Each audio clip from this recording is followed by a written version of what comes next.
So lately, I've been finding myself growing extremely familiar with God. And that's a whole different topic, so we're not going to get too deep into it. But if you read your word, you know how dangerous familiarity is. It's almost like you lose the reverence that we should have for the Lord, where holy things feel ordinary or it just feels boring. Almost like it's just dull, like there's a loss of sensitivity to the Lord and His Spirit. And that's been me. I'm not going to lie, I fall into this way often than I would like to, where I'm on a high with God, I'm good, and then boom.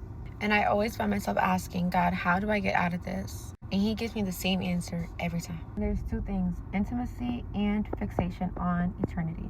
So intimacy means a lot of different things, and it can look different for everyone.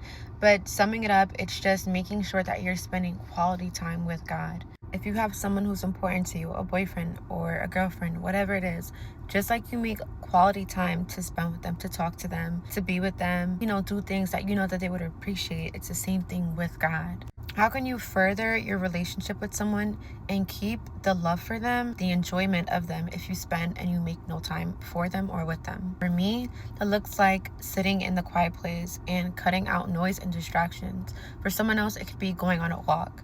But are you making time to do that? God had to tell me to slow down. If I'm not making time to seek Him and to spend time with Him and to read my word and even look back and remember what He's done and thank Him, obviously I'm not going to feel nothing because I'm not doing my part. I'm learning that everything flows from intimacy. It's so important.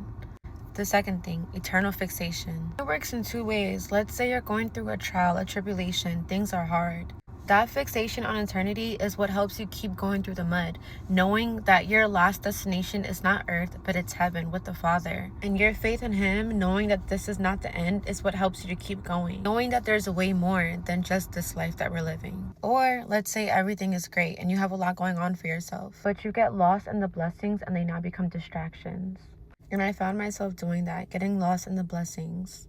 And it's not bad to appreciate or desire certain things. But God had to remind me, keep the main thing, and everything else comes after. And again, the main thing is Christ and what He did on the cross for us, that we even have life through Him in the first place. Knowing and remembering the significance of the cross, the weight, the burden that He carried so that we could live. But again, there's so much more than this life.